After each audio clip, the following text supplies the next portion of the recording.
this is Chavo Guerrero Jr. Listen to the Wrestling POV podcast. You guys truly bring the Latino heat. Viva la raza.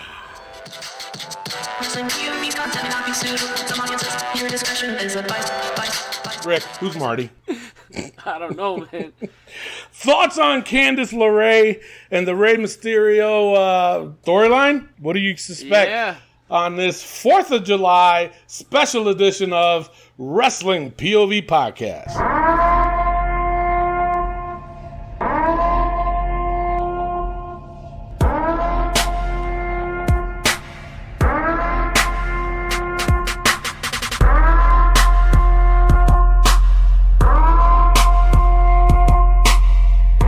Spit on my glasses. How the hell did I do that? Dude, I literally just... If that was audio of this, I literally just spit on my glasses. How did somebody spit on their own face? It was like a firecracker out of your mouth. That's what it was. 4th of July. Oh my God, that's a Seinfeld episode. So the spit, the loogie, it was a magic loogie. What's the deal with saliva? It's Keith Hernandez's fault, goddammit. Pissed. Rick, I missed you, man. I know, I miss you too, man. Missing you? What's that? Yeah. Is that a new way of saying it? Missing you? I was going to say I miss you guys too, but I'm attached to Miguel's hip. But I do have some good news of why we weren't here. So last week we weren't here because our contract was up with Wrestling POV Podcast. Yes. And so we talked with the president, and we got triple our salaries. Yeah. You're going to take a pay cut. Yeah. But me and Miguel are going to be raking in that money. Yeah. Oh, yeah, cha-ching, baby. Just make sure after the show you just read that fine print that was in the bottom. So, and, okay. Then get back to me next week. So. read the Miguel. He got that look in his eye like we got bamboozled. Well, I mean, hey. The president. He got that saliva on his glasses like something is up. The magic loogie. Well, the president is the president for a reason. That's true. Ted DiBiase. Gotta love the guy. Oh, man. So, a few things. We got pay-per-views. Well, are they really a pay-per-view when they were on TV? They're TV views. TV views. There we go. TVV. TVV. Right? Is that right? Television? Yeah. Yeah, TVV. Television views. TVV. Yeah, there we go. See, TVV. You know what? Here at Wrestling POV, we just make up shit. Wrestling POV. Wait a minute. That doesn't make sense. Point of view views. Point of view view. We got flying loogies, views, TVVs. Oh, man, we are off the hook. Oh, my Lord. All right, you know what, Rick? I think it's time. Yes, sir. To discuss. Let's get started. Yeah, let's get started, sure. You know why? Because, let's just get started. All right, one of the things you posted was about the Who's Marty? Now, so Marty is from that 1985 cult classic, Back to the Future. Him and Doc Brown go back in time to 1955, and then they see his mom, and he makes out with his mom, and she thought it was like a brother. And then he goes back to the future, and then they make a part wrong. 2. And that's not what we're talking about. I am wrong? Yes. I mean, you're right, but the whole Marty thing, and myself and Rick, we talked about the Who's Marty because we always said that the Rockers were a good tag team, but one of them, which was Shawn Michaels, went ahead and became world champion. Superstar. He became a superstar, where Marty Jannetty kind of fell off the rails. So, So we have this new segment, and next week we're going to think of a different team. And this one, and we're calling it Who's Marty? Out of the group. So basically, the tag teams that we pick, we want you guys to determine who was the Marty out of the group. So before we get to our answers, some of the comments we got, Clay Cummings, he said this one is tough. This is a tough one. They're so equal. I would say Hawk. Josh Sanders is, no, he pointed somebody else out, but he said Animal. Matt Novak, he said, for me, it was always Hawk. And Brad Sanders says Animal. Rick, who do you think on this one? Well, first of all, let's just get into Legion of Doom is one of the greatest tag teams of all time, as mentioned many times on this show. But when it comes down to who is the Marty Jannetty of the Legion of Doom, I mean, I feel like a lot of people, and as we saw in the comments, would say Animal. Mm-hmm. But I want you to hear me out. Yeah. The life choices and the path that Hawk took and Marty Jannetty has taken are very, very similar in the point where they went to drugs and they went down this dark path. Now, granted, Hawk got cleaned up and everything. That being said, I honestly think Hawk was the Marty Jannetty of the group. Yes, he was great on the mic, but Animal was no slouch on the mic either. No, he wasn't. And also, Animal was a powerhouse that can move like a locomotive and can fly like a feather. The guy had it all. So if I had to say who was the Shawn of the group, I'm going to say Animal, and I think Hawk was the Jannetty of the group. Tony? And no, I agree with you because, and this one was tough, but I'm going to go. Very tough. I'm going to go in a different route. Okay? Okay. Though I do agree with what you said, and that I actually would have said what you said too. But there was a time, if you remember, where they did split up. And Hawk went to New Japan, and I forgot who the guy was, but he was trying to not really replace Hawk. Animal, but he was more like trying to revamp the Road Warriors, Legion of Doom. Yeah. And it really didn't work. It really didn't work. And it looked like he was trying to be like that leader of that group, just like as with the Rockers and Shawn Michaels and Marty Jannetty. You can tell that Shawn Michaels was that leader of the group somewhat. Became the Outbreak superstar. So when they got back together, and then that's when, not even that's when, but he continued to start with the drugs and the alcohol and stuff like that. So, yeah, no, I agree with you. In my opinion, it is Hawk is the Marty of the group, because you look at Animal, and like you said though, Rick, Animal, he still had that distinct promo voice that separated him and Hawk. Hawk had that distinct voice that separated them two. They both separated each other with their promos, and combined them two together is what made them probably one of the greatest tag teams. Actually, they are the greatest tag team. The greatest tag team, according to our tournament ever. But you got to remember, Animal wasn't no slouch. He was a big boy too. He cut really good promos, and how they ended up doing it was, Animal would start first, Hawk would finish it. And so between the two, who cut the best promo out of the two? I think it was kind of the same for me. A little bit maybe goes to Hawk, maybe a little bit. But even still, Animal still... Who got the hot tag? Yeah. Animal always got the hot tag. Did get the hot tag. So, no, I totally agree with you. I don't see, and plus, I'm not saying that Hawk, if he was still alive, wouldn't be doing the same thing. But I don't know. I think Animal, because if you see what Animal is doing now, he's doing these conventions. He's out there signing autographs. He has his own podcast. He's out there doing his thing still. So would Hawk be doing that too? Like, let's just say Hawk. Sons are in the NFL. That's right. His sons are in the NFL. That's right. Yep. I forgot about that. But would Hawk, like, let's just say if Hawk turned his life around and, really didn't, well, he was actually before his death. He was cleaned up. So I apologize for that. But let's just say if he didn't ever, hit the drugs and alcohol and was, had a clean bill of health all his life, where would he be at? Would he be at doing the same things with Animal? I don't think so. And that's the thing. And you saw it in the Dark Side of the Ring. they always said that Hawk was like this wild card. You never knew what he was going to do. Yeah. You know, he was somebody that was unattainable, that you couldn't control him, and you couldn't get him to...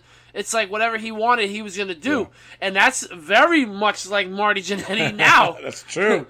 That is true. That dude is out of control. But I'm just saying, you know, with them, when they were saying that because he was under the influence with drugs. But because if you think about it, if you watch Dark Side of the Moon, when he was clean, or Dark Side of the Ring. I said moon, didn't I? Son of a bitch. But think of it this way. When he was clean and sober and everything was changing, he was a completely different guy. Yeah. So he was. But that's what I'm saying. Not the wild Hawk.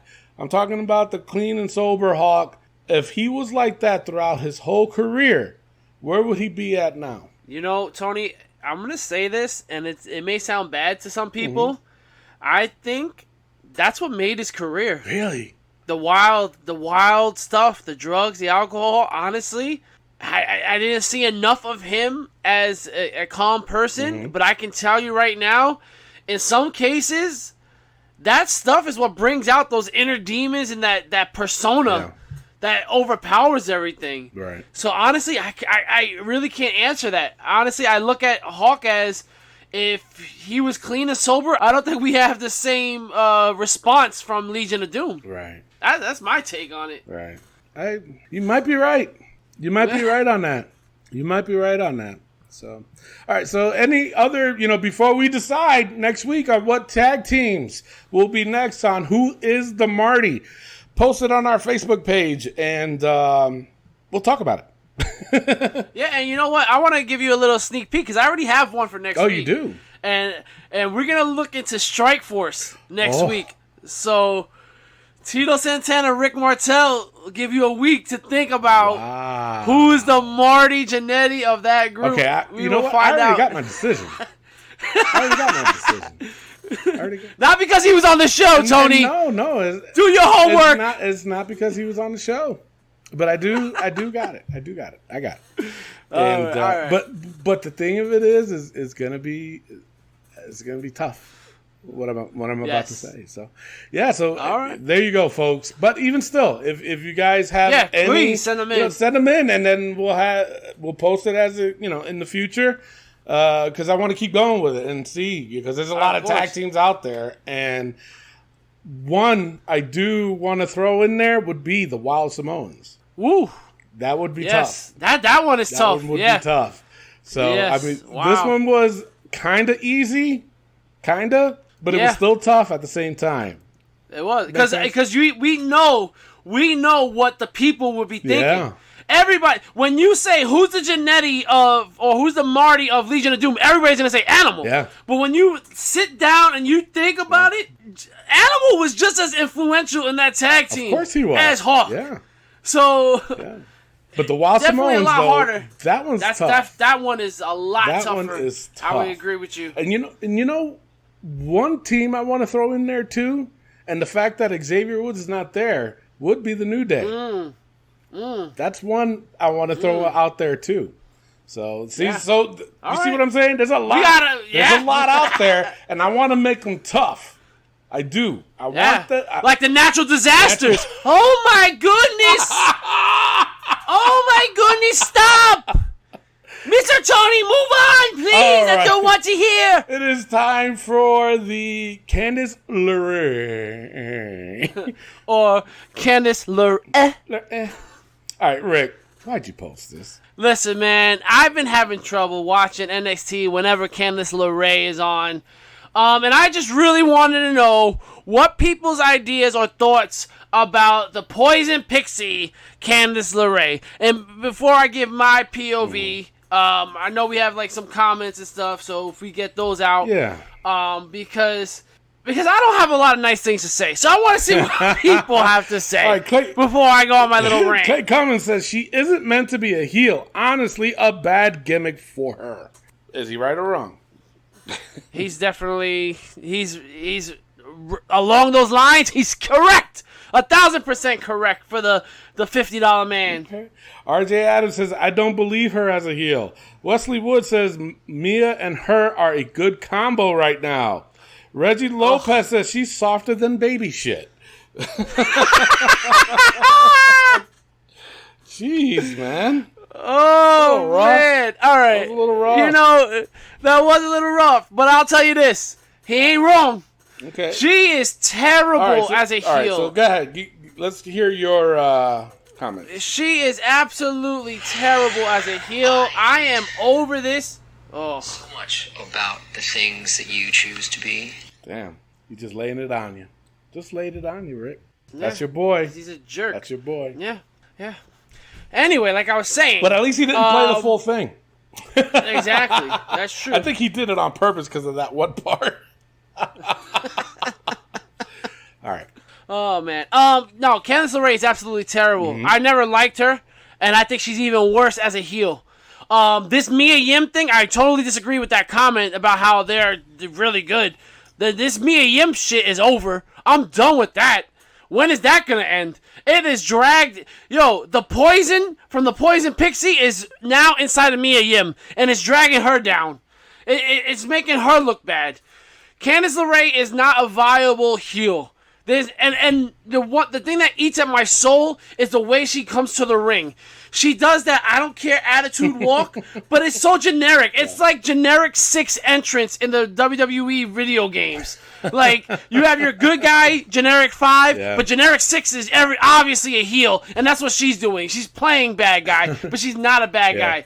I know we've mentioned on the show before where Kofi was acting like a wrestler. Yeah. She's acting like a bad guy. And it's fucking obvious that you're not a bad guy. Yeah. You're not good at it. Yep. Just like your husband, Johnny Gargano. Ooh. Yeah, I went there, IWC. Johnny Gargano ain't shit either. Hell of a wrestler, but terrible as a heel. Wow. Guaranteed.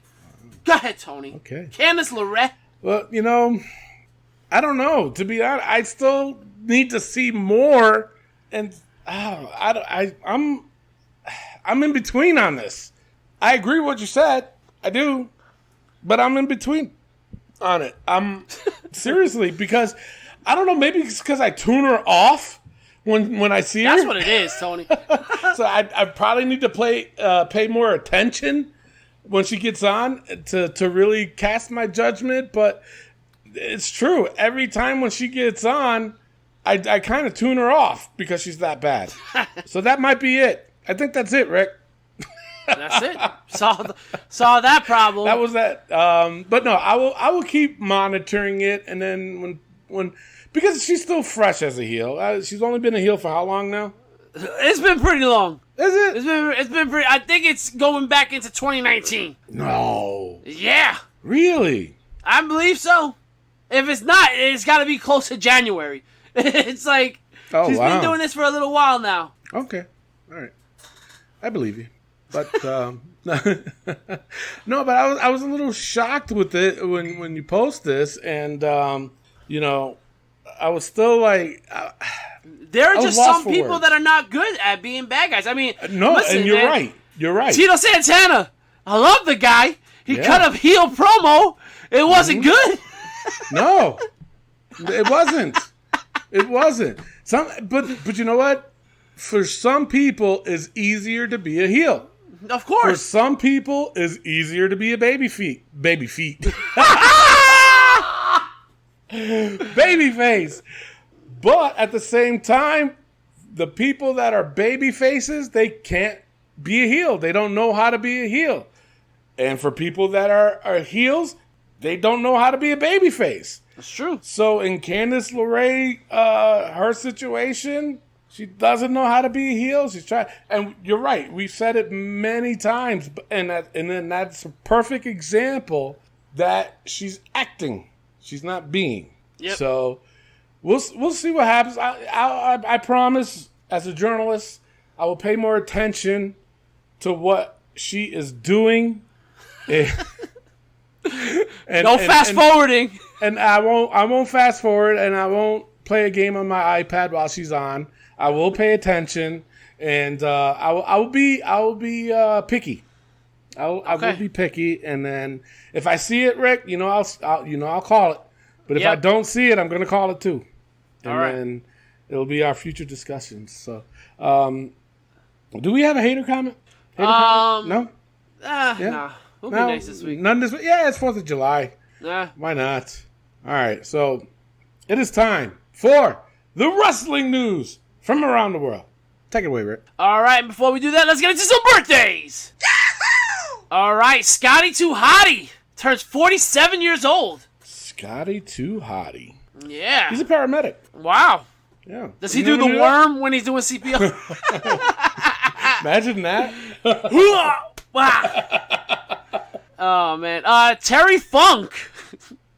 you know, every year when I do this birthday, it's just, how am I still doing this birthday? I don't wish ill will on anybody, but God bless you, Terry Funk. The fact that this man, and the fact that he's not even that old. Yeah. Like, he's 76. Wow. I feel like he's so much older. I do too. 76. My God. You know what? Like, good for you, Terry Funk. Chainsaw Charlie. You know what? I'm sorry. That was one of his best gimmicks. It was. Chainsaw Charlie. Have you seen that documentary, Beyond the Mat? No. You've never seen it? No. You got to see it. You got to see it. He's on there, and I'm telling you, you'll get emotional watching the segment with him. Okay. It's like, it just shows you where his heart is. It shows you what type of person Terry Funk really is. Nice. And not just that, though. Like, it went dark, too, with Jake the Snake. Oh, yeah. You know, I saw the Jake the Snake part of that. Yeah, that was heavy. Oh, yeah. Lord. But not just him, but Mankind. The stuff that happened with him and the match he had with The Rock. And it's just a good documentary in itself. You got to watch it. Yeah. The one, like I said, the part with Terry Funk, it was special. It was cool to watch. And if you're a fan of Terry Funk, you'll like that one for sure. No, I remember watching the Beyond the Mat with Jake the Snake, and that one was, whoo, that fucked me up, man. That was tough. That's a tough watch. Yeah, that's a tough watch. Man, that was very, very tough. And if you guys have not seen it, watch it. It's called Beyond the Mat. Yes. Definitely watch it.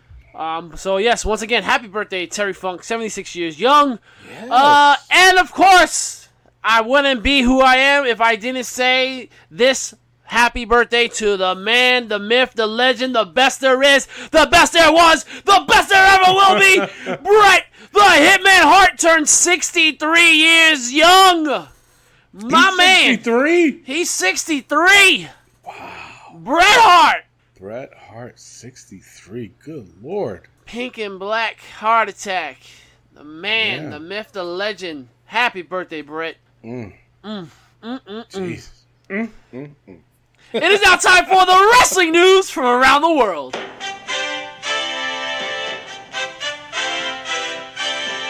Kurt Angle, very appreciative this past week as his son was saved from drowning at Lake Erie. Yes, absolutely. A lifeguard went out and saved his son who is drowning in Lake Erie. Wow. I do have to say thank goodness for that because we don't need any more tragedies this year. No. But I do have to say this. I get it, Tony, that we're opening up the country in certain states. Certain numbers are growing with this coronavirus and the COVID-19. And I gotta say, man, I don't agree with it. I don't see what the point is. I understand the economy is struggling, but safety first. People should not be swimming at lakes. People shouldn't be going to the beach. People should be remaining 6 feet apart, wearing masks, covering your mouths. People, I survived it. It is not fun. It is a hell of a fucking sickness. And thankfully, I caught it early and I fucking did what I had to do. I only go out for groceries. I only go out when I need to get things done. I'm covered with my mask, got my gloves on. It's not a stigma or anything. It's factual. You will get sick. So please, don't go to the beach. That's my POV on this shit. Please. Yeah, and especially being 4th of July and Oh my- everybody's out on the beach. And Fireworks have been going off since May. Yeah. Yeah.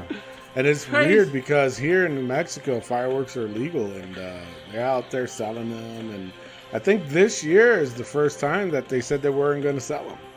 But Wow. as I'm driving in New Mexico, I see them all over the place. So that Yeah. didn't work quite that You know, well. in New York, they said the calls to 911 and 311 for fireworks are up 800% from last year. Jeez. Jeez. Oh, man. All That's right. insane. Let's move on. Kairi Sane leaving the WWE, going to Japan. I know it's your rumor. I can see it in your eyes. But it looks like she's going to be leaving to go to Japan. The story on this was she was supposed to get injured by either Shayna Baszler or Charlotte going into SummerSlam. Nia Jax. Well, It's it supposed to be- was. It's supposed Well, to be. I don't know, Tony. I'm hearing things differently. Well, this is my According- rumor. According to my news, Shayna Baszler or Charlotte was supposed to injure Kairi Sane and lead up to a match with Asuka versus that person. And because Nia Jax unfortunately injured Kairi Sane, it was written as Nia had a lifelong injury to Kairi Sane, and Kairi Sane is out of action and heading back to Japan. Some people are saying that she may be an influencer for WWE out there in Japan. Right. So it's yeah. something to look at. Yeah. My last bit of news is Vince Russo says that WWE is failing Drew McIntyre. And you know what, Tony? It's not the worst thing he's ever said. He's saying that he gets it with the no audience and everything. But he's like, he understands that, but they're continuing the story as if there was an audience. Yeah. That maybe they should have adjusted it a little bit for him. Because right now, he's just not looking like a superior champion. He's also saying that they failing Bray Wyatt, and that he wishes that he could have worked with Bray, and that he could have done something special with Bray. And you know what? Again, I think he could have. Listen, I know we give Vince Russo a lot of crap, but he was a huge role in the Attitude Era, and he did do a lot. He's a great writer. Thank you. That's him texting me right now, telling me how great of a writer he actually was. Of course, he went a little haywire, as most writers do. Yeah. But, what do you think? Is he right that WWE's failing Drew McIntyre? Well, here's the deal. Drew he has the look of a champion. He has the attitude of a champion. He fights like a champion. And that's what Vince always wants. Started all the way back with Hulk Hogan. Yep. Okay? You look at Hulk Hogan, he had the look of a champion, talked like a champion, and fought like a champion, even though he couldn't wrestle. And he couldn't. Come on. Seriously. Yep. It's true.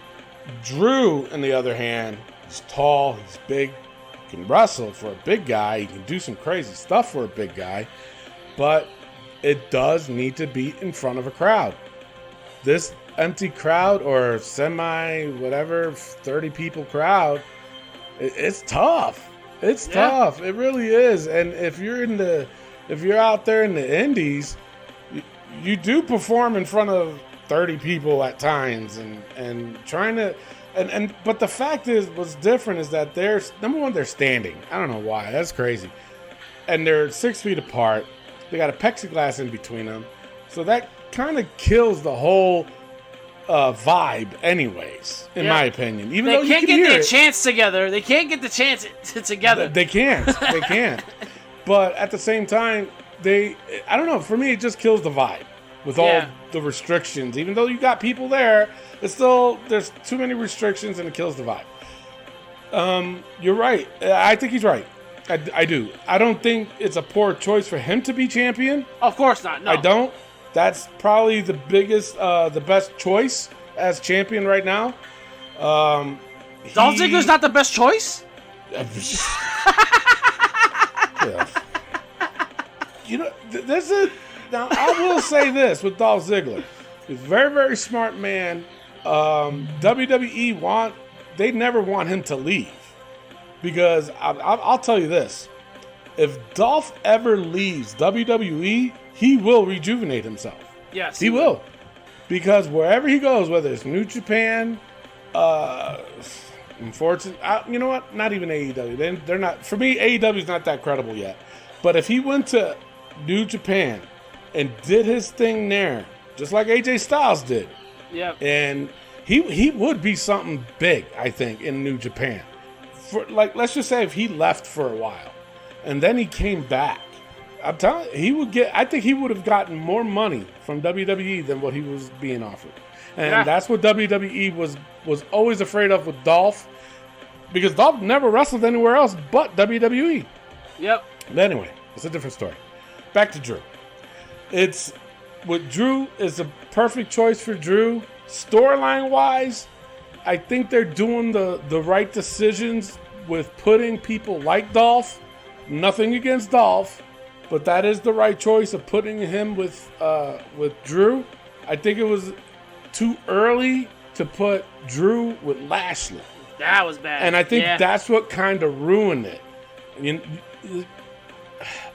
That should have been for the live crowd. Yes. In my opinion. When that should have been for SummerSlam. It should have been for SummerSlam. Yeah, exactly. And they could have had it to where Lashley they had to make it Lashley dominant, like beating really tough guys.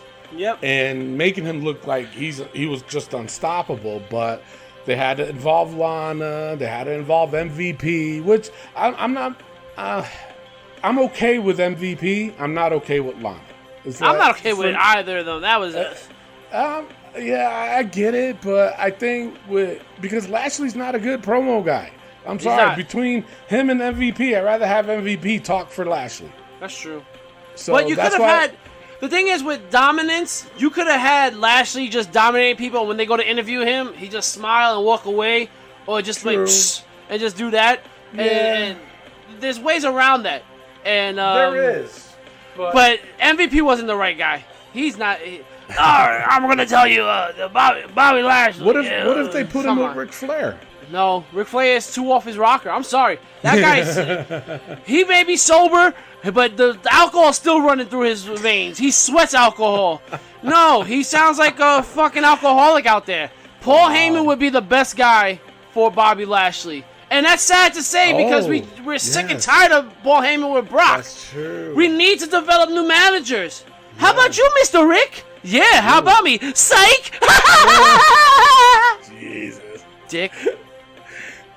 Don't cry, Rick. It's okay. But you're right. They do. But it looks like they are, though. They should have stuck with Leo Rush with Lashley. I'm sorry. That was a good pairing. I agree. I do agree with that. But,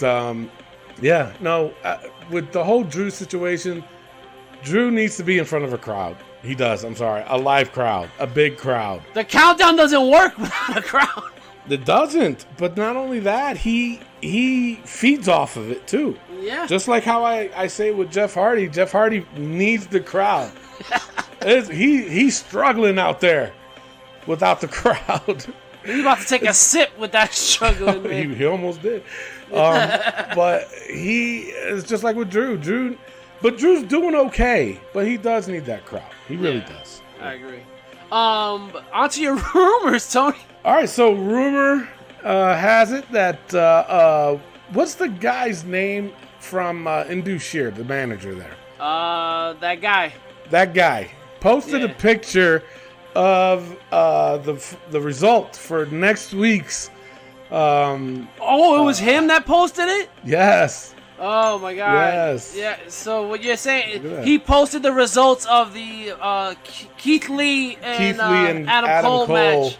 What a moron! It's still out there, but here's more. Now he's gotten a lot of heat for that. There's two things that happened with this photograph that happened. I'm not going to spoil it because I saw it already. Now there's two things that can happen. They can retape it and do a different result. But that's one. He gotten a lot of heat. Now here's the other thing. Chris Jericho, because the manager for Indus Sher deleted it. Yeah. And from what I heard, was that he didn't realize that it was taped, that it was being taped for next week. He didn't realize it. I'm like, dude, serious?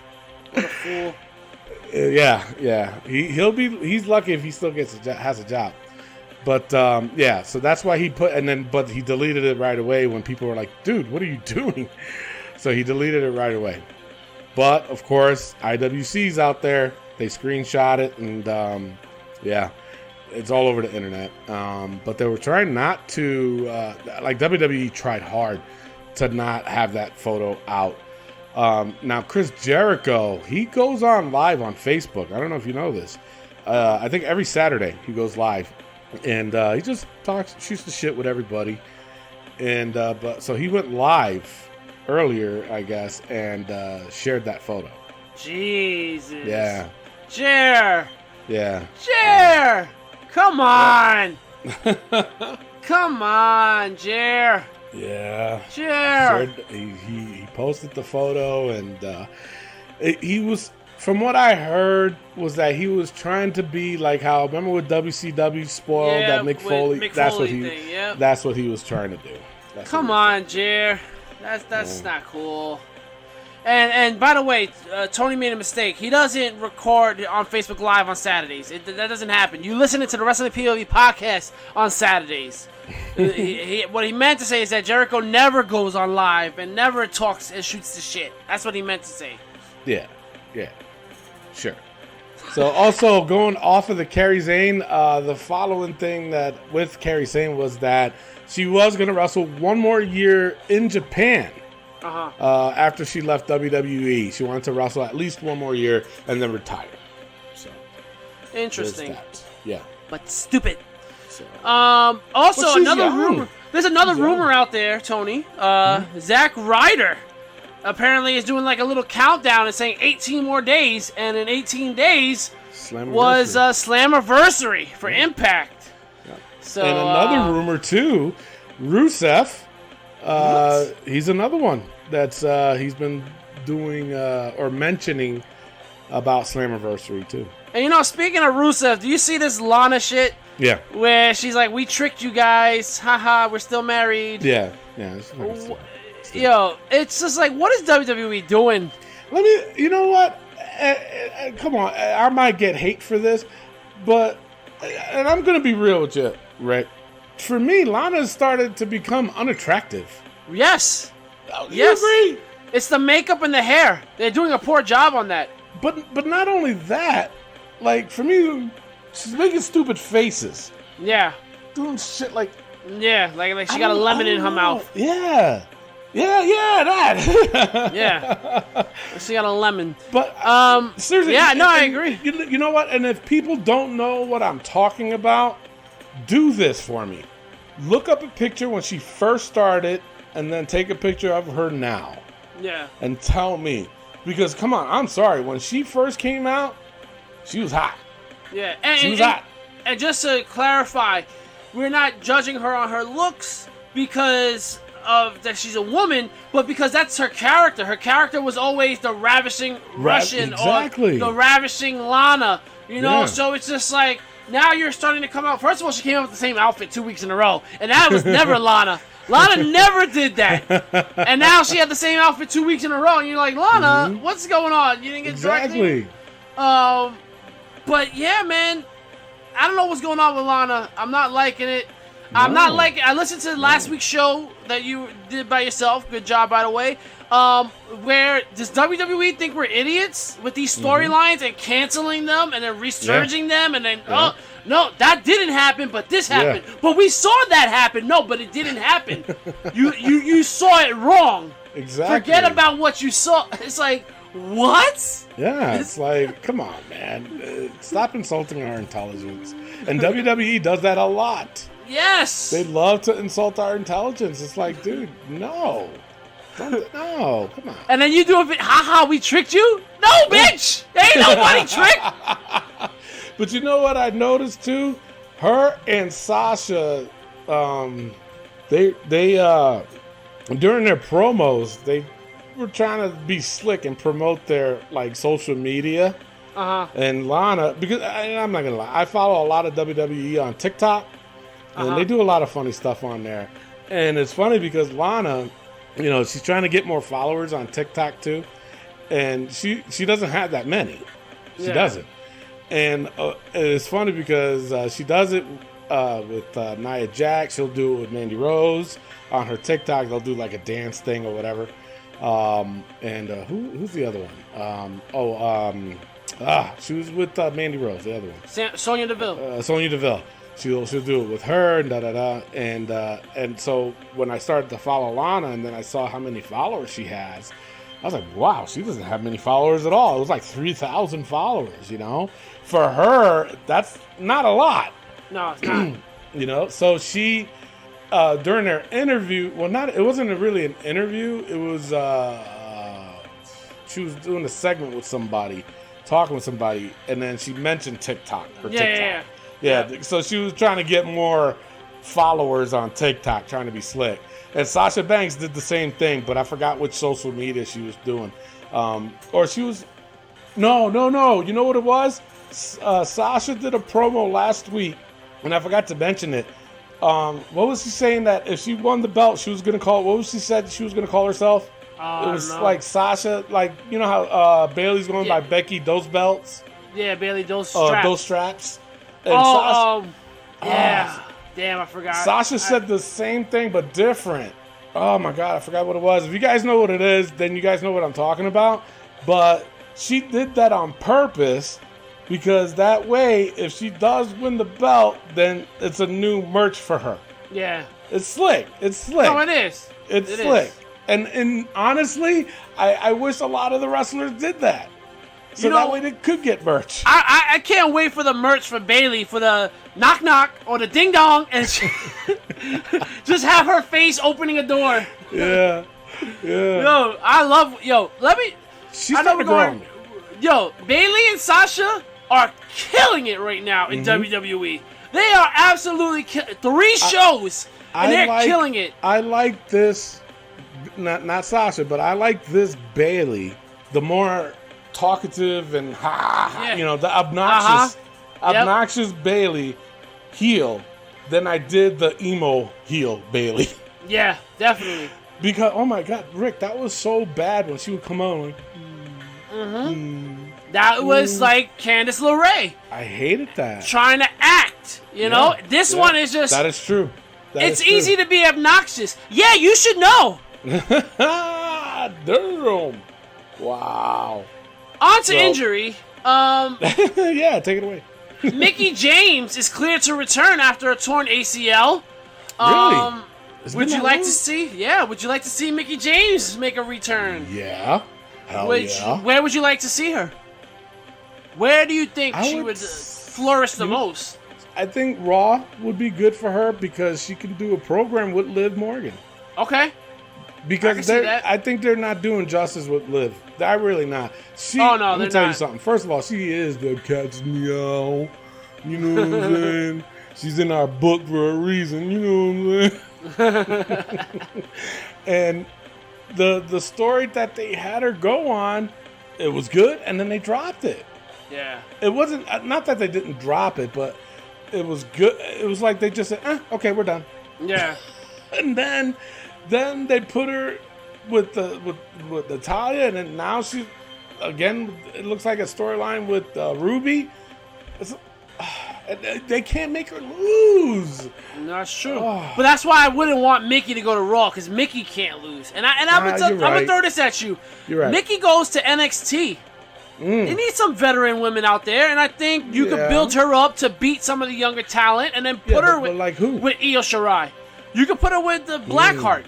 You could put her with Kaden Carter. I think people like those. I don't think she needs to be with Io Shirai, but like Kaden Carter, yes. Shotzi Blackheart, yes. Who's the other one? Aaliyah, definitely. Yeah. Or even Rachel Gonzalez and the other girl, what's it? Keegan Knox. I think that program would work well with the younger ones, not the older. Yeah, of course. You know, and I don't think she needs to be with Mia Yim, Io Shirai, Rhea Ripley. I think she needs to stay away from them because they're already developed enough to where they're ready for the main roster. But the younger ones, Kaden Carter is another one. My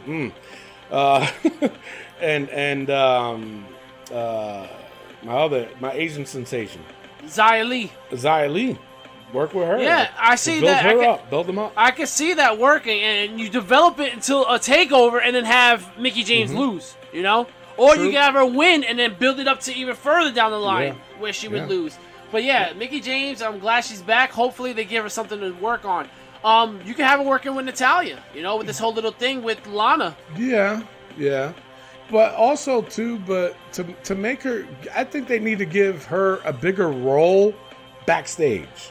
Not so much in the ring. You know, still have her in the storyline somewhat, but have her have a bigger role backstage as far as either telling a story or something, because she is very, very smart in telling a story. She knows how to tell a story. Now, Tony, I would agree with you. But only if she wants that. Like, if she still wants to wrestle, you let her fucking wrestle, you know? Because especially you know as a wrestler, you don't want people to tell you when you're done. You tell yourself when you're done. Yeah. You know? But what I'm saying is if she still wants to wrestle, let her wrestle. But also, let her be in the back. Like, if there's a night that she's not wrestling, let her control the storyline for the women.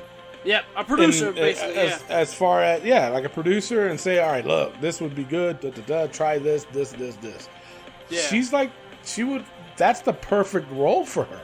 Yeah. If she still wants to, that's fine, too. Because she still knows how to tell that story. Mickie James is probably one of the best storytellers in the ring I've seen. Yeah.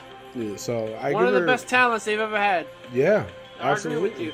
And also an injury, Ember Moon may need a second surgery for her Achilles. After they said that she may never wrestle again, they're suggesting a second surgery. This 24/7 title is going to haunt her for the rest of her life if she doesn't get back in that ring. Yeah. And that's just sad. So with this second surgery, there's potential to come back. Right. Yeah. So, but if she doesn't get it, then is it a career ending? They were saying that there was rumors around that. But Xavier Woods suffered the same injury. Yeah, Achilles is fucked up, man. The Achilles tendon. I understand that, but ended Kobe's career. Huh? The Achilles tendon is what ended Kobe's career in the NBA. He was never the same after that. Right. No, I understand that, but Xavier Woods had the same injury, and I didn't hear anything about him having a career ending. It's probably worse for her. But how? At least there's some positive to it that if she gets the second surgery, that it'll be promising. I guess. So let's hope. All right, let's hope. I miss her being on that TV. Let's go into the hot tag news this week, Tony. All right, hot tag news. Blunder the Mask. What is your POV on Rey Mysterio's current storyline with Seth Rollins? I'm just going to read these two, and we'll go on because, again, as always, we're always running late. Josh says, I feel it's just now getting to be a little good. Pandemic is hurting it, and so is the writers, but it has potential. I'm wanting to see Dominic get in the ring versus Seth Rollins. Clay Cummings, he says, I like the way they are using Dominic in this storyline. I agree with Josh. Without a crowd, it really loses its potential. Love Rollins as a heel, and Rey is really doing good too. All in all, definitely needs an audience. Damn this virus. All right. You know what, Tony? Before we continue, I'm going to just say, the hater comment of the week goes to both of these guys. What the fuck are you guys thinking? Listen, hater comment of the week is brought to you by Kenny Casanova. Go to WOHW.com today. Purchase a book that he helped write for former legends Tito Santana, Kamala, Sabu, Dangerous Danny Davis, the late, great Vader. Go to WOHW.com for the hater comment of the week. Goes to Josh Sanders and Clay Cummings. Who the fuck? And I'm going to say that with a PH fuck. Who the fuck wants to see Dominic? What? That's what you guys are getting out of this. First of all, this is a horrible storyline. And I'll get into more of that in a little while. But who the hell wants to see Dominic fight Seth Rollins? First of all, that's a huge slap in the face to Seth Rollins. All the shit he's done for this company. And you want to see him fight an 18-year-old Dominic who looks like fucking the guy from the Goonies? Hey, you guys! Oh, my God, Rick! Come on! Wow. He needs a mask! He better say, yo, puppy, can I have your mask, please? He looks, first of all, hell no! Hell no do I want to see Dominic Mysterio fight. And now, get into this whole Rey Mysterio thing. This is one of the worst storylines Rey Mysterio has ever been in. Eye for an eye. Ojo, ojo. Stop! I can see through the mesh. You really think it? Right? And listen, Rey Mysterio, man. It's something about Rey Mysterio that when he speaks Spanish, it bothers me because it just doesn't seem authentic. When Eddie Guerrero and Chavo do it, I fucking feel the fucking, it just comes off of them. The Latino heat. Well, when Rey Mysterio says it, it's just like ojo y ojo. And I'm just like, no, Ray, I don't understand you. You know, it's like, come on, Ray. First of all, he hasn't been in the ring in God knows how long. Why the fuck is Aleister Black and Humberto Carrillo doing his dirty work? Yeah. You're killing Aleister Black with this. It's going nowhere. What's gonna happen? I'll tell you what's gonna happen. Dominic is gonna turn on Papi. That's what's gonna happen. He's gonna turn on Rey Mysterio. He's gonna join. He's gonna join, right? Jefe, I got this. Ojo y ojo. God. So what's gonna happen is I'm gonna write the story for you. Dominic is gonna turn on his father and he's gonna join Seth Rollins because that's where he belongs, in the back. He does not belong next to anybody. Does not belong in a ring, let alone in a ring. He's just gonna be that guy. And Rey Mysterio's gonna go, I have to go away because my own son turned on me. Mi hijo es estudiante de wrestling, de lucha libre. Jefe anymore. Come on, Tony. I know you're a big Rey Mysterio fan, but honestly, I think I own a few of his masks. I have one too. You do too. I just have to say this: that Rey Mysterio coming back has been a travesty to his career.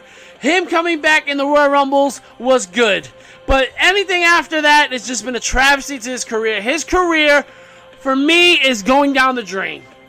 His best years, and I'm gonna be honest when I say this, his best years was WCW. That was the best wrestling he's ever done. When he came to WWE, when he won the title, he beat Big Show. He beat Brock Lesnar. Come on! Yeah, that's a big deal for a little guy. Of course it's a big deal, but it's not believable. Come on, man. Rey Mysterio. Daniel Bryan did it. Fuck Daniel Bryan. Come on, guys. This is one of the worst stories, and it's been dragged out, and it's dragging down people like Humberto Carrillo. It's dragging down people like Aleister Black. It's just destroying these people's careers because Rey Mysterio's not even there. He's not there. He's on a screen. Hey, Seth. Mm-hmm. Hey, Seth. This is definitely hot tag news today. What's your take on the Blunder the Mask storyline? Oh man, I agree with you, but whoever's in charge of this, they're doing it all wrong, in my opinion. I don't mind the storyline though. I just want to throw this out. It has nothing to do with the virus, Clay. It has nothing to do with no crowd.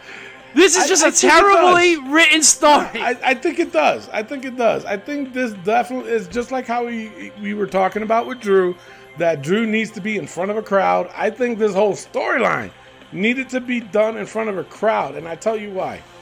I don't think that Ray would be as much behind the scenes in video. I think he would do a lot of his promo work would be in the ring. I don't think he would He's be doing not a good lot. at it. But he's not good at promos. And he's not. He is bad. And they're giving him long promos. And they are, which is horrendous and atrocious and insubordinate. But I think with this whole thing, I agree with Clay. I think with the whole virus thing, I think it has a lot to do with it. Because without, like, if they did this in front of a crowd, like I said, I don't think they would be doing via Skype or Zoom or whatever with Rey. I think Rey would be in the ring, cutting his promo, and then I think there would be some attacks happening and and would really show what Dominic can do and this and that. The storyline does have potential, but it does need to be in front of a crowd. Doing this with whatever they got there, it's not helping the storyline at all. Not at all. It's not. I agree with Rey does not cut a great promo. Dominic is there too. But I do want to see more of Dominic. I think, seriously, because I want to see what this boy can do. When he did that thing with Brock, I was impressed. For somebody that's just started training, and I don't know how long he's been training for, but I'm impressed with Dominic and what he can do. Yeah, he can get his ass kicked. He's going to get his ass kicked, but he's still wet behind the ears, but I'm still a little bit impressed from a wrestling point of view. From a fan point of view, he does need a lot of work. He's got to stop. With the seriousness with him, it's not there. Tony, listen, I get it. Get it. But it's not serious enough when the kid is 6'4" and your dad is 5'5". It just doesn't sound right. It's a little off. It's a little off. I agree. And it's not Ray's fault. It's the genes. It is. But still, you can't be doing this. My thing, I'm just wondering, because Ray's like 5'5". I'm hoping his wife is 6'6" or something for Dominic to be that damn tall. Okay? If not, we got to go back years ago from when they... We got to talk to Eddie. We got to talk to Eddie and be like, we got to dig up Eddie. Tall anyway. Eddie wasn't even tall. But, something's going on, man. Better check with the postman. But the thing of it is, this whole storyline does have potential. Again, it's one of those things... What is it doing to people like Aleister Black? I don't understand that. The Humberto Carrillo, I get that. Yeah, I get it. Yep. But Aleister, I don't get it because there's never been anything being said remotely about Aleister Black's connection with Mysterio until Aleister came and helped him. I don't know. I don't know where the connection was. You went from Aleister Black with Ricochet. Mm-hmm. Then you went to knock on my door. And knock on my door shit. And now you put him back to the Ricochet shit, but now it's with Rey Mysterio and Humberto. Mm-hmm. Why can't we have the fucking dark side of this fucking guy? Yeah. Which was better, in my opinion. Of course! Mm-hmm. And he didn't have hairy nipples then. Which is still in the book.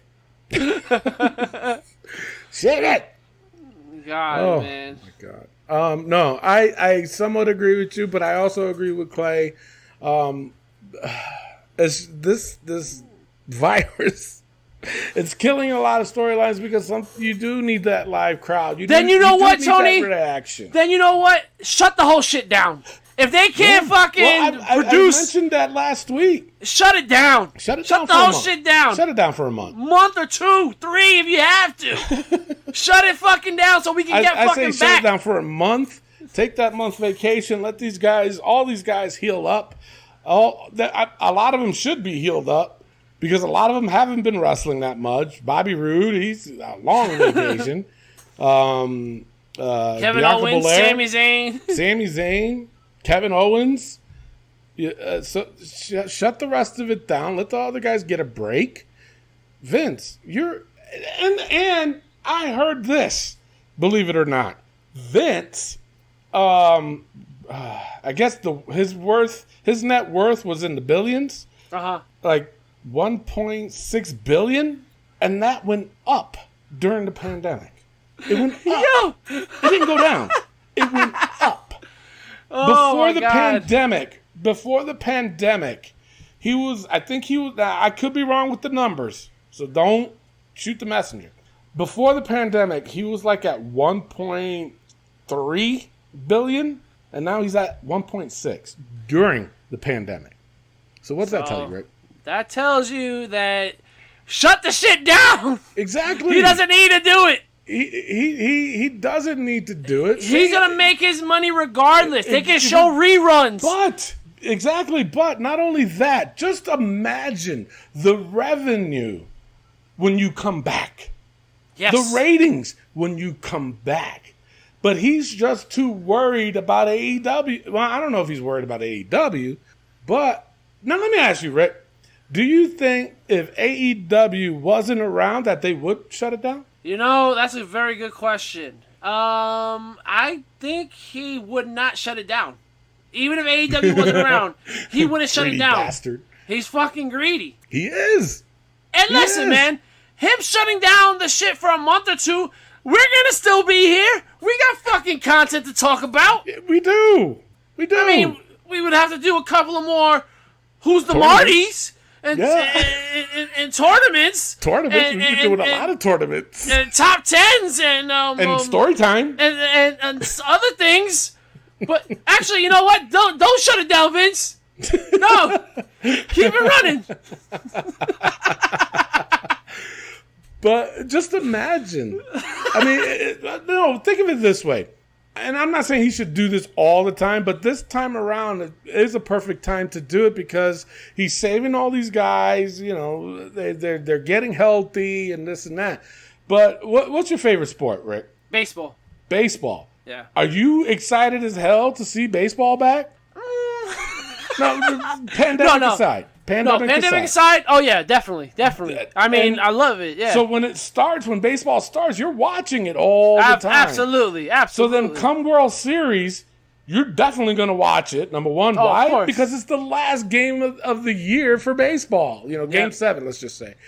And then after that, you don't have no more baseball for a few months. Yeah. No, so then true. when spring training starts, you're excited just because of spring training. Oh, yeah. Every year, I'm through the roof once I hear pitchers and catchers are returning. And let me tell you something about this pandemic. This is the best chances the Mets have to win a World Series. 60 games? We're going to win the World Series this year. And if not this year, next year's our year. Okay. It'll be 0-60 this year. Anyway, but you see what I'm saying, though? No, I get it. You know, even with me, I'm just a sports nut, period. Football, basketball, baseball. When they're done, I'm like bummed out, and I got to wait till next year. But then I get so excited when I hear the camp and preseason and stuff like that. It's like, yes, it's back. And then the first game, I'm like, the ratings. So let me ask you this before we go to pause. Do you think professional wrestling should have seasons? Depends. It depends. I think if they do have seasons, they got to have a lot of storylines happening to leave maybe that one cliffhanger, so that way people can tune in to the next season. Yeah. If you end it, I don't know. That's tough. It's tough. Because the way it sounds is it would be more like a Lucha Underground. And is that something we want for professional wrestling? And you got to think about it, too. With Lucha Underground, that's actually a really, really good example because they did seasons. Yeah. Was Lucha Underground really successful doing that? They're not a company anymore. They're not a company anymore. But I was really into Lucha Underground. I was too. Especially the way it was all, like cinematography. The cinematography, all that stuff. It was neat. That was neat to watch. It was different. But do we really want that type of stuff too in pro wrestling? That's the question. They were the first to kind of do it. Yeah. And like you said, they're not doing it anymore. Interesting. Anyway, back to Ray. The storyline, like I said, it just needs a crowd. It does. I think it has potential. I like Seth Rollins in this role. He's doing great. I'm not a big fan of Seth, but I like this role. A lot of people don't like him in this role. I don't know why. They're religious buffs. I I get that it does seem that way, but I don't see it that way. I just see him being so narcissistic on himself that it does seem that way, even though they do have the mural and stuff like that. And, he's trying to be holier than thou. And I think that's where he's trying to get at with this gimmick. Because if you really think about it, even though he's calling himself the Messiah, but they really hasn't gone. They really haven't gone the religious route. You're backing yourself up in a corner. I know I am. I'm trying to get out of it. You're like, it's not religious, but he had the stained glass, and he calls himself the Messiah, and he does think he's holier than thou. He does have prophets, and he has disciples. Or disciples, yeah. Wait, but I don't see the religious. Both. I don't know. Yeah, but it's more like it could be more like a cult. A non-religious cult. A non-religious cult. There we go. That's what we'll call it. But either way, I like it. I think that's what we should post on our Facebook, though. I really want to know what people's opinions on it. I really do. Do they really think it's a religious thing, or do they think it's more narcissistic or whatever? I don't know. So, all right, you know what? That's it. Because I can't go on anymore. Let's take a quick pause. When we come back, we got This Week in Wrestling. This is the American Nightmare, Cody Rhodes, and you are listening to the Wrestling POV podcast. And we are back. Ladies and gentlemen, before I continue on to our sponsorship, I have to say this to Tony Diaz. Our sponsors are pissed off at you, Tony, because you didn't say it last week. You said it was my job. It is. So now I have to do it 2 times. So hopefully you guys can listen to the smooth sound of my sponsorship audio voice. Here we go. Good Ladies Lord.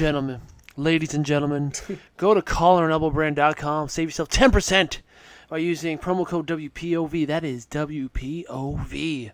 Now, also go to ProWrestlingTees.com/WrestlingPOV. Get yourself a Wrestling POV podcast t-shirt for $19.99 plus shipping and handling. That is ProWrestlingTees.com/WrestlingPOV.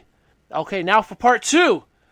All right, everybody, I'm going to need you to go to collarandelbowbrand.com. Save yourself 10% by using promo code WPOV. That is WPOV. Use that promo code right there and you're going to set yourself 10% off. And now, go to ProWrestlingTees.com/WrestlingPOV. That is /WrestlingPOV. Get yourself a nice t-shirt from Wrestling POV Podcast for $19.99 plus shipping and handling.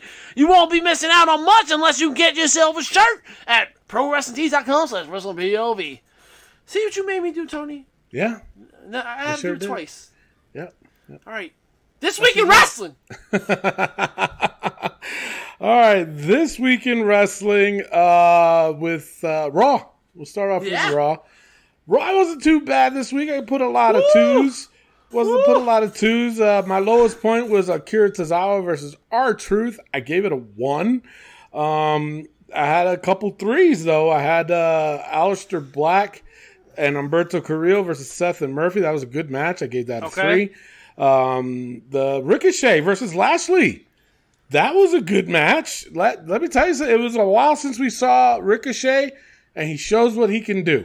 And I appreciate that. Especially with Lashley. He took a punishment from Lashley. Come on, Rick. He did. So I gave that a 3. Drew and Asuka versus Sasha and Dolph. I thought that was pretty good. So I gave that a 3, too. It was, come on, Rick. That was a good match. That was a good match. Tony! Yes. Tony! Overall, I gave... Yeah, it was. Overall, I gave Raw a 2.09. My side notes, I said Samoa Joe copying my hairstyle. And if you notice, no Austin Theory this week. Yeah. No Austin Theory. Another side mention, too. Hold on a second. Wait a minute. Where am I at? I got lost. My bad. Ruby Riott versus Peyton Royce. Peyton Royce getting the win. Let me tell you something. I was really impressed with Peyton Royce's finisher. Yes. They're getting they're damn good. Damn good. R-Truth stole my line during his segment. And he called Cedric Alexander Cedric the Entertainer. Yeah. I was mad. Yeah. I was mad as hell. Anyway, that's my Raw. All right, now for the realistic Monday Night Raw. No. I'm going to tell you something. This was one of the worst Monday Night Raws I've watched in a very freaking long time. First of all, 4 segments of the Big Show will do that to you. and I'll tell you, I wasn't grading every time Big Show was on. But when Big Show was out there and Ric Flair came out, gave that a 1. When Big Show fought against Andrade and Garza, 0.5.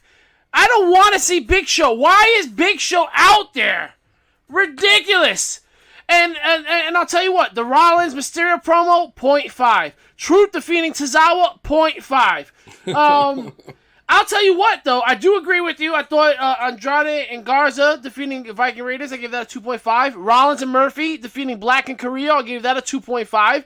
I will agree with you on Peyton Royce and Ruby Riott. I gave that a 3. That was my highest point. I thought that was the best match of the night.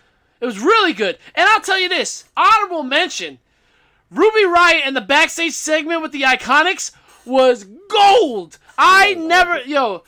When people say that they laughed out loud for real, I actually and hee. That was hilarious. When Ruby Riott was like, "It's I," and they're like, "Don't you dare." It's I, don't you dare. Iconic. Yo. I was just like, yo. No, but even after Ruby said that, when Billie Kay, she goes, well, she did it. Yeah. She did. But that let me was tell you good. something. I think, in my opinion, right now, the Iconics, so far, they're the breakout stars of the year. Yeah. You know, because let me tell you something. They've improved incredibly with their promos. Because before, I used to say it on the show, too. You can go back, that they were boring. I hated the whole gimmick entirely. And then it started to grow on me a little bit because they were improving. And then to see to realize that what they were doing was gold. Then I started to really like them because I was appreciating what they were doing, and I was like, you know what? They actually are doing what they're supposed to do as a heel. Yep. But they're a little bit of a comedic heel, which is fine with me because sometimes that's what heels do. But if you look at the match with Peyton Royce and Ruby, and Billie Kay was outside, she was doing exactly what she was supposed to do as a person outside. Because she wasn't a manager. But she was doing things, she said things, but she was not taken away from the match either. But she knew when to do, she knew when to say, which I respect. I was like, wow, that is good. And she's never done that before. And that was good. I was very, very impressed with that. The whole segment in itself, the match, the backstage, all that was very, very good. So I'm telling you right now, when we do our year in review, they're in the running for sure for breakout stars. And with that being said, I gave Monday Night Raw a very nice 1.4 this week. Garbage. It is now time for the Great American Bash. NXT POV. Mamma mia! For me, this was a pretty damn good show. And I have to say, we went back and forth with the global guys on the Great American Bash and Fyter Fest on our private chat. And it was pretty good this week with the Wednesday Night Delight. I have to say, for me, the highest point of the Great American Bash had to be Thatcher versus Oni. I gave that a 3. I thought, listen, man, you want to talk about physical and technical wrestling? That was a showing right there. And my other highest was Io Shirai defeating Sasha Banks with a 3 as well. I have to say this. Asuka coming out doing the poison mist, great. Io Shirai covering up Sasha's face, great. Sasha covering up her face, great. The referee knowing that there's fucking poison mist in the girl's face, yet you keep positioning yourself on the side of the face. You're a terrible referee for that. That's terrible. The referee knows the finish of the match, right? Yeah. So he knows that she's gonna get poison mist. Why do you keep... And he did it twice. He positioned himself twice by the face of Sasha Banks, and both times, Sasha covered the face the first time. The second time, Io Shirai covered Sasha's face with her arm or her leg. I can't remember. But that's the way you're fucking supposed to do it. And then after the match, the ref was like, oh, she had mist in her face. That's how you're supposed to do it. But this ref irritated the hell out of me. I'm like, what are you doing, man? Yeah. The lowest point for me was the Dexter Lumis of defeating Roderick Strong. I gave that a 1.5. I sent you a gif of Carlton. He is the original one to do. Yes. I mean, and now I can't think of anything else otherwise when he does that. I'm not with the story. I do not like Roderick Strong in this. I do not like Dexter Lumis in this. Overall, I gave... Oh, and I do have to honorable mention, Damian Priest's interview was shit. Ugh, God. Yeah. It was god-awful. It was. But Karrion Kross is Scarlett. Another A+ promo. And another A+ promo from the Legado de Fantasma.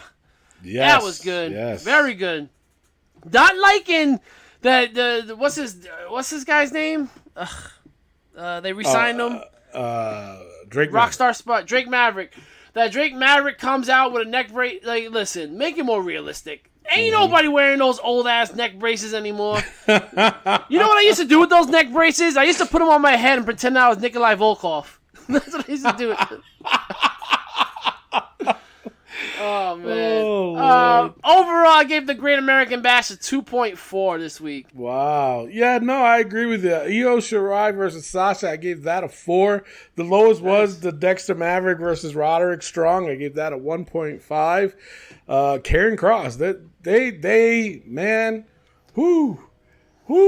they got something there, and they lucked out with them signing with them. But they got to treat him right. Got to treat him right. The character, the image, everything works. Everything works. And I'm sorry to say, and I'm going to say this right now, and I forgot we didn't mention this too, but Vince, I said this last week. Vince is definitely out of touch with reality, and he needs to step back. Okay? He needs to step back, because if he doesn't see that he has a star in the making with Karrion Kross, then come on, man. You're worth billions, dude. Get out of it now while you can. Enjoy the rest of your life. You're in your 70s, dude. But if he does not see that he's got Karrion Kross as a star, then he's out of touch with reality. Now, I'm going to go off topic a little bit, Rick, because it jogged my memory and I forgot to talk about it, and I apologize now, but I know, we got this. But I heard, and actually this was supposed to be part of the rumors, but I heard that Vince McMahon benched, in quotations, Shayna Baszler because he doesn't get it with her. Yeah. Do you agree with that? I don't agree with it at all. That's ridiculous. Like, I think he did it. I absolutely think he did that to her because he's a fucking out of touch guy. But she should have won the title. He says in his own words, I just don't get her. She's not doing it for me. Oh, but Ronda Rousey does it for you? Exactly. I'm sorry to say, but Shayna Baszler is a 10 times more better wrestler than Ronda Rousey. Absolutely. Shayna Baszler is a better heel than Ronda Rousey.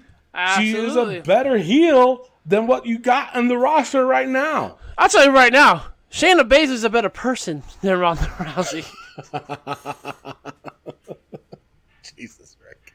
Unless you want to come on the show, Ronda. Unless you want to come on the show. But I don't... In NXT, she was killing it. Was she a little bit bland in her promos? I'd say, yeah, a little bit. But she still had potential. She still had potential. The promos were still... They weren't bad, but they weren't great. There was still, at points of time when she would do her promos where you were like, Jesus, man. So I don't get it with Vince. Why do you have to be like that? It's not you, dude. Just because you don't like it, that doesn't mean I'm gonna not like it. It makes no sense. You got a star there. When she was in NXT, she was killing it. So why don't you see that? I don't understand why he does not see that.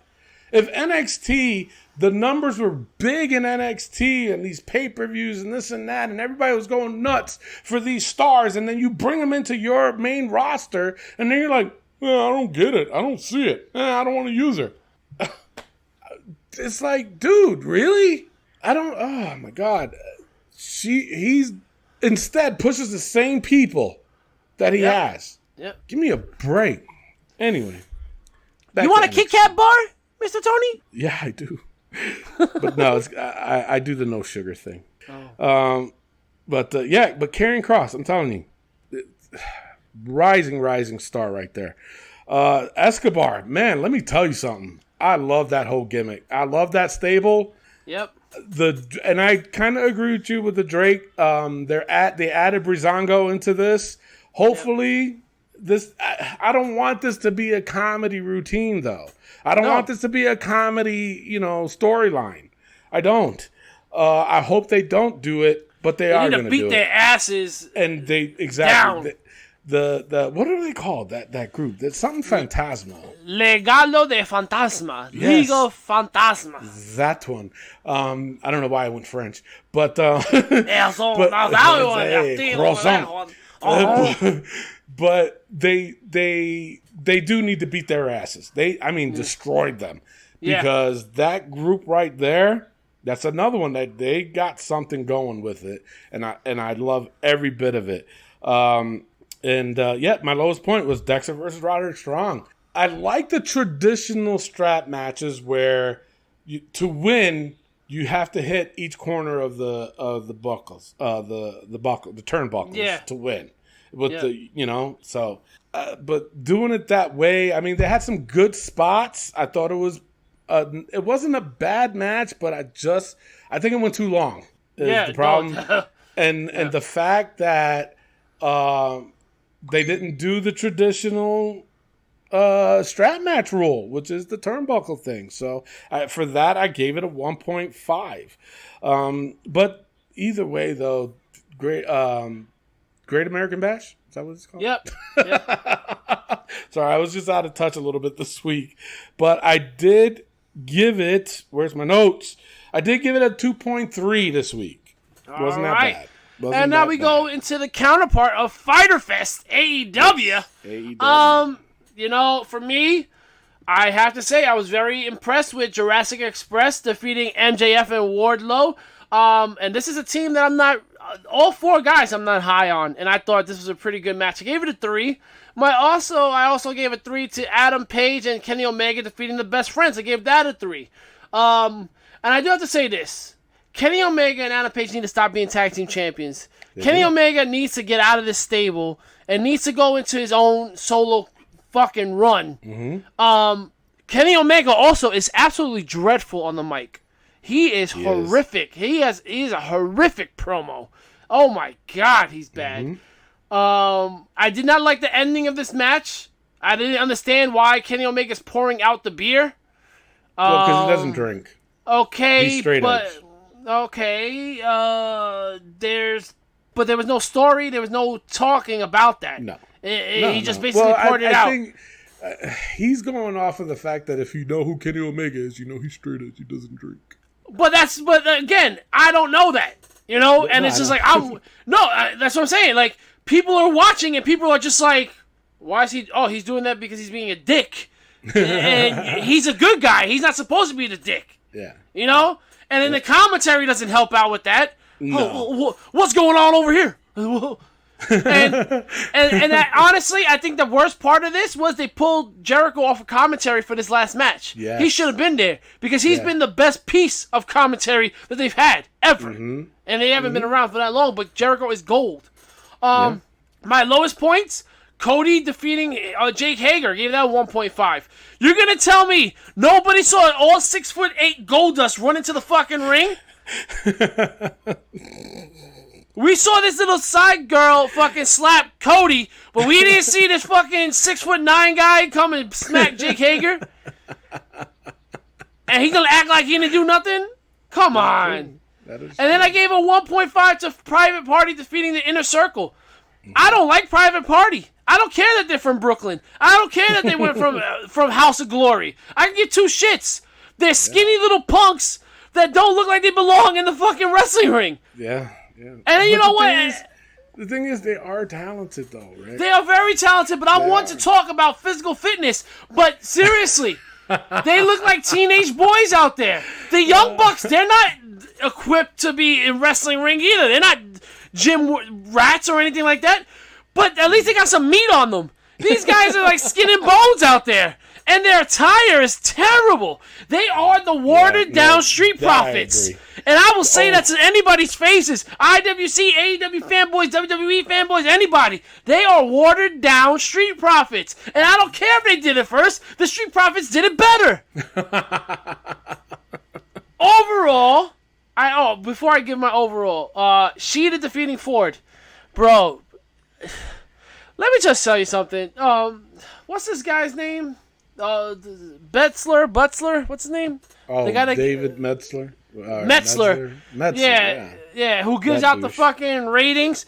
Yeah. This guy got the AEW penis all up inside his mouth. Not that there's anything wrong with that. But he gave Sheeta and Ford a 4 out of 5. He gave a 4.5, I believe, to Jurassic Express and MJF. He gave a 4 to Page and Omega. He gave... What? What? He gave... No, I'm sorry. It wasn't Jurassic Express. He gave Cody and Hager a 4. What? Wow. And then he went and shitted on the Great American Bash. Though I do agree with a lot of what he gave Great American Bash.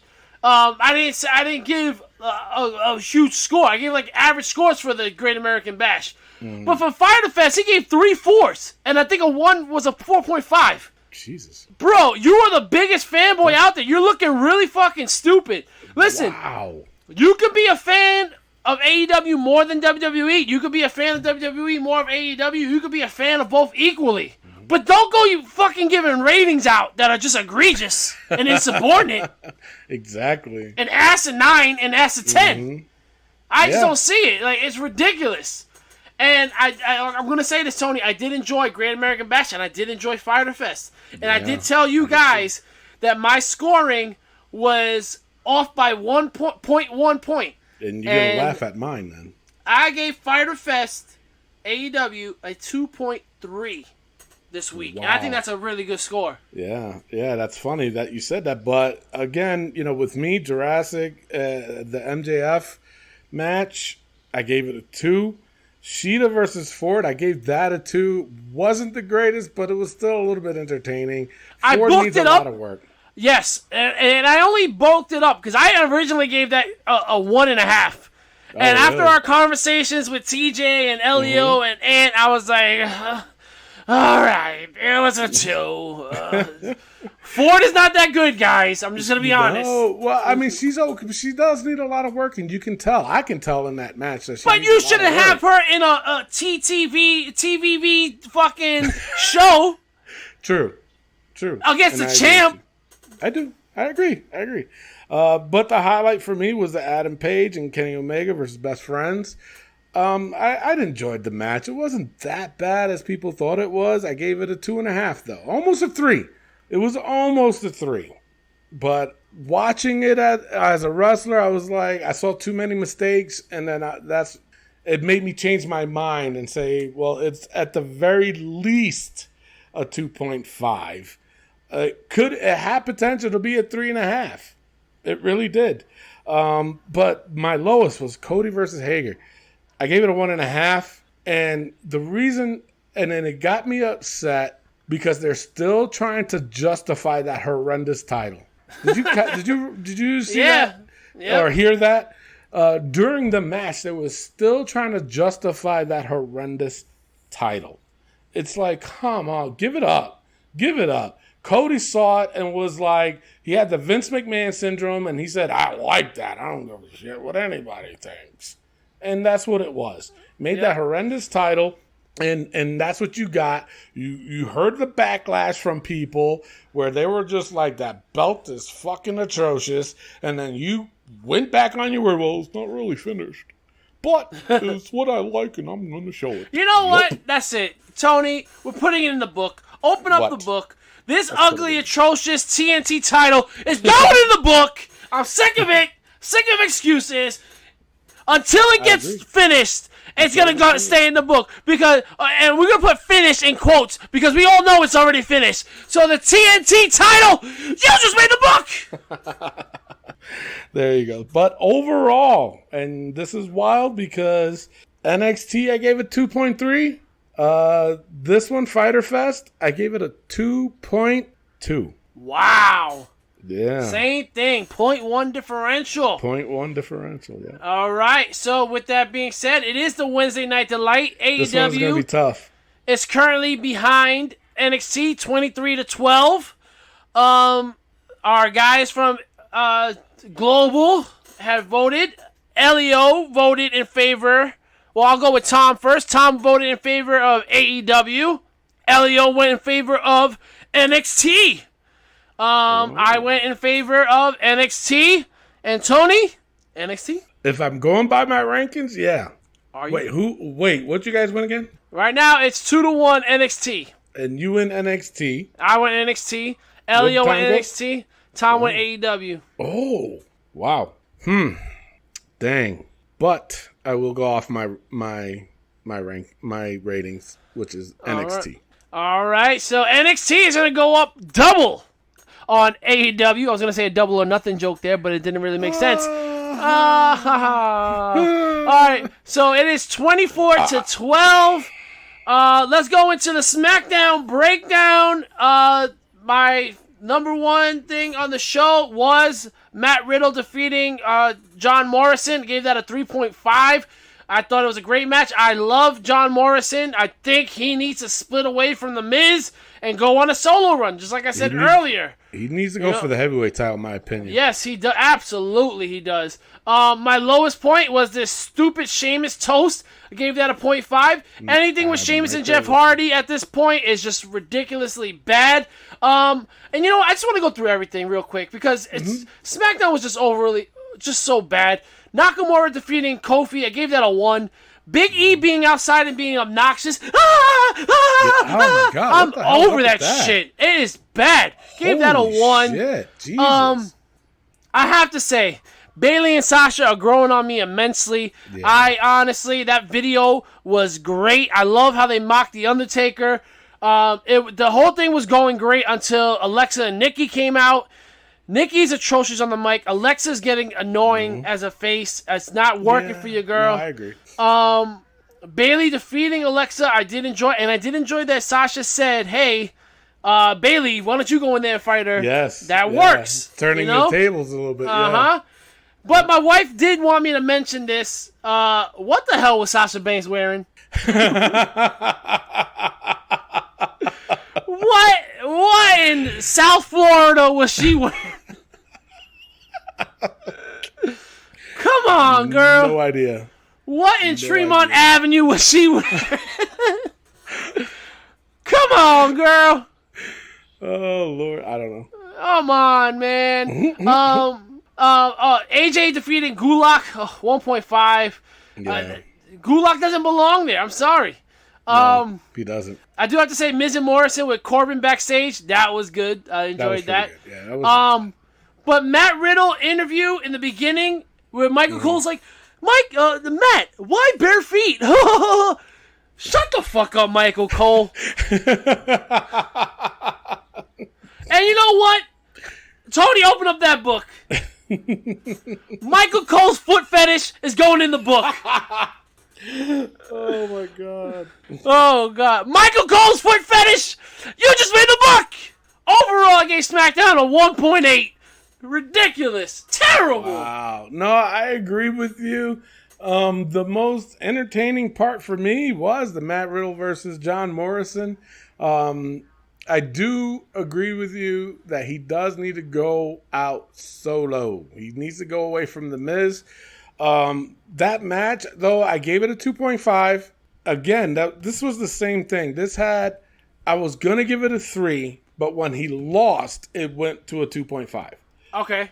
Morrison does not need to be losing these matches, number one. Especially with a roll-up. Yeah, Matt Riddle, but the thing of it is there were so many ways that they could have done this match to still probably give Matt the win, or even if they gave Morrison the win through like distraction or some distraction that wouldn't really hurt Matt Riddle, I would have accepted that too, and then I probably would have gave it a 3. But the fact that it was from a roll up and a pin, I was like, I couldn't justify giving it that 3 at that point in time.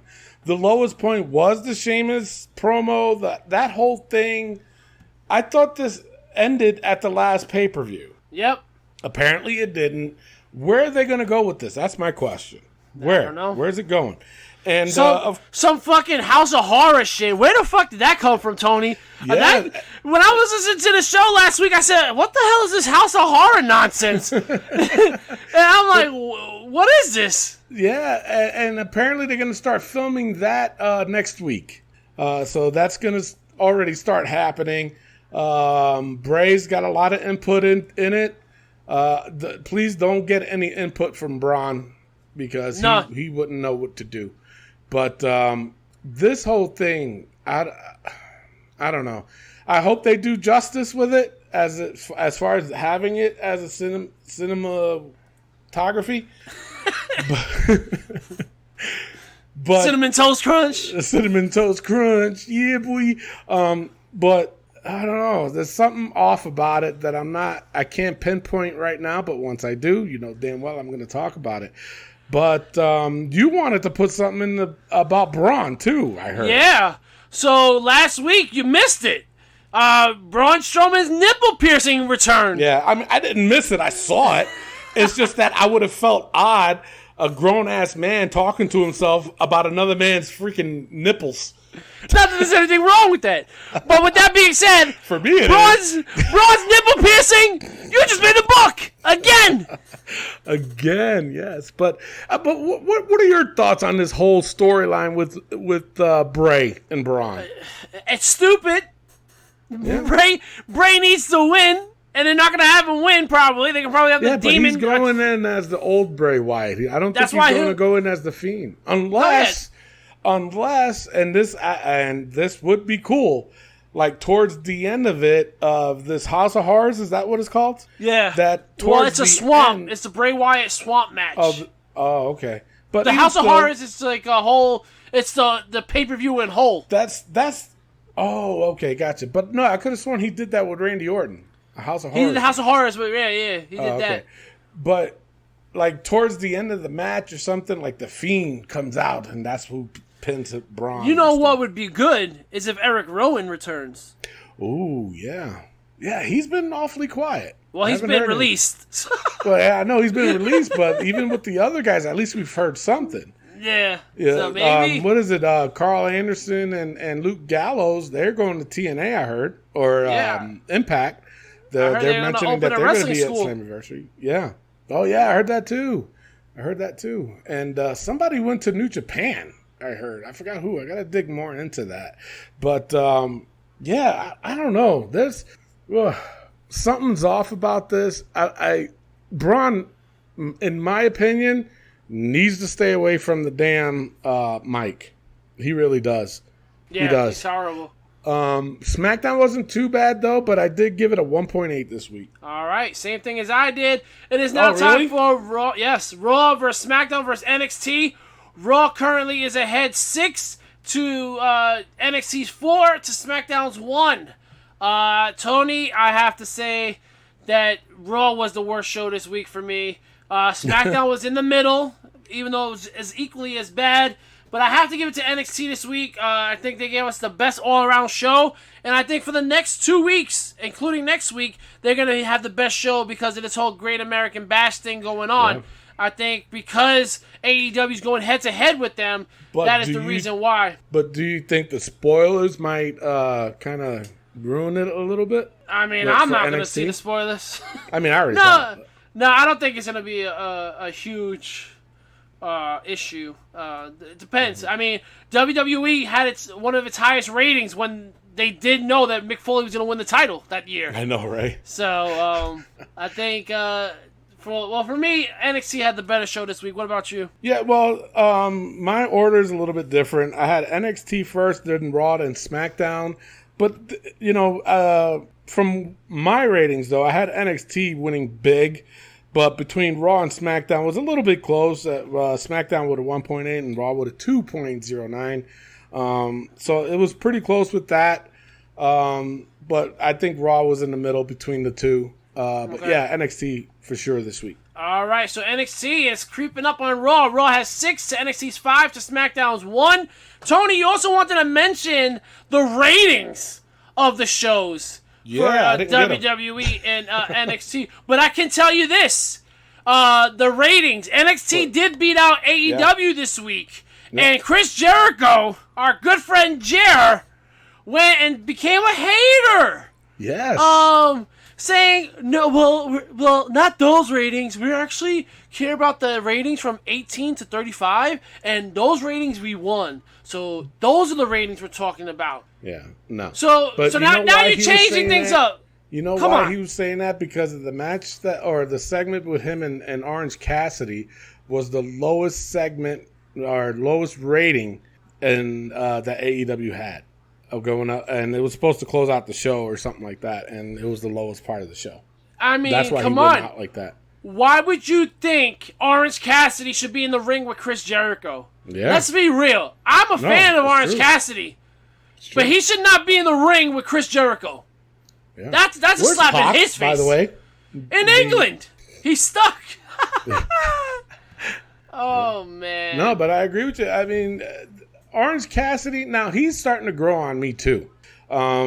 Because he's not really doing the same thing over and over and over again, but he kind of is. But at least he's starting to mix it up a little bit. But you're right. He does not need to be with Jericho right now. And if he beats Jericho next week, whoo! Oh boy. There's going to be hell to pay. But no, I'm sorry to say it like this, but Jericho is in a different category than Orange Cassidy. Universe. Yeah, I agree. Let's open the book. Yeah, let's go over the book. So, those that are new to the show, basically what we do is we put the most ridiculous things that happen in the week of wrestling, and it's all just to get a good laugh, because we sure as hell need it. And, and then gives us more to talk about, and then hopefully you guys can see the atrocities of what happened in wrestling also. So, are we ready? Yes. Sam Roberts, go fuck yourself. Fuck him. Kofi's Goldilocks. You know, I'm going to say this. I posted a video, Tony, on our Facebook page of a guy that looked like Kofi with the Goldilocks getting his ass beat.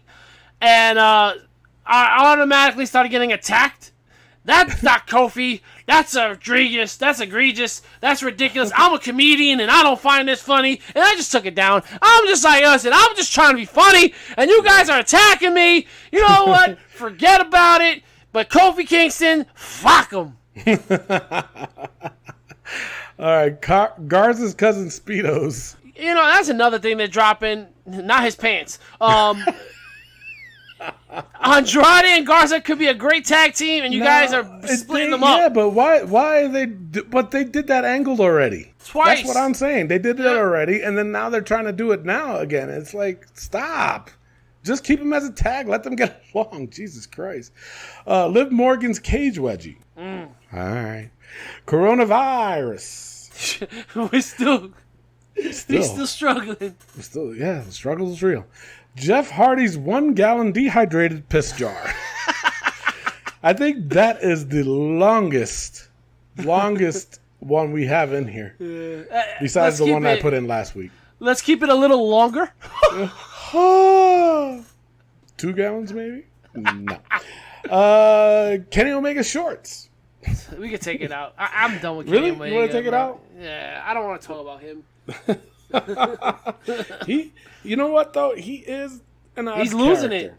it. Yeah. Yeah, he is losing it too. Nah. MVP's older brother's suit. That's stage. I'm sick of MVP talking. Mandy's. Wait a minute. You know what? That we didn't even talk about that. Apollo versus MVP. MVP Ridiculous. getting the win. Ridiculous. Boy, way to freaking job Apollo out. Yeah. Mandy's acting. Stays. You know what? No, it doesn't stay. Because if she's acting like she likes Otis, that's Oscar worthy.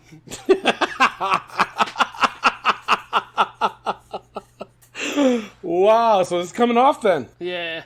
All right, so now we got some new entrants into the book. One from last week's show, Dolph's Something About Mary's Hightail. Yeah, that was bad. When he showed up to Raw, Rick, what seriously, I mean, because, you know, you wasn't here last week, but that Monday night on Raw when Dolph came out and he had the ponytail way up almost on top of his head, what was the first thing you thought? I mean, come on. My first thing was like, are you serious? Are you serious? Wow, man. So that's why I had to put it in there, Rick. You know, I took out Sammy Guevara's. I took that one out for reasons that we all know, but only because of the simple fact too. The reason why I put this in there is because I like the fact that Something About Mary. Great movie. So it was a great movie, but with Brett Favre. Brett Favre. All right, and the new entrance into the book, bronze nipple piercing. Staying. The TNT title. Oh, God, that's going to be there for a while. Yes, it is. And Michael Cole's foot fetish. Jesus, Rick.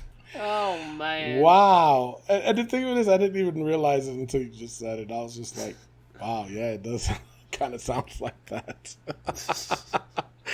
All right, so I think that's it for the show this week. Just remember, guys and gals, that if you have any questions or comments, or you can either email us or you can post it on our Facebook page and we'll get back to you. We could probably mention it on the show, probably talk about it on the show. Or if there is things that you want us to talk about on the show that you're just curious about, and just freaking post it. All right, Mr. Rick, what? I just read the small print of our contract, and it's crazy. What is it, Miguel?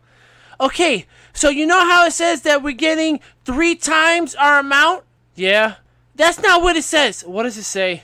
It says we're getting our 1-year salary spread over 3 years. With that being said, before we close the show, or after we close the show, I will play a song from my playlist. And, of course, you just play against the POV crew while Rick cries. And that's just how we ride off into the sunset until next week. With that being said, I am your host, Tony Diaz, along with the third wheel, Rick, the broke-ass Serrano the third. And our intern, Miguel Cole. I'm making some kind of money. I love Beef Wrestling. We'll see y'all next week. Go fuck yourself. All right, you ready? Yeah, I guess so. Better not be Ted DiBiase. I know that. This is Karrion Kross again. Oh no, who is this? Really? This is ridiculous. I know it. Oh, AOP. Authors of Pain. Yeah. You don't own the right. No, we don't. I don't own anything, apparently.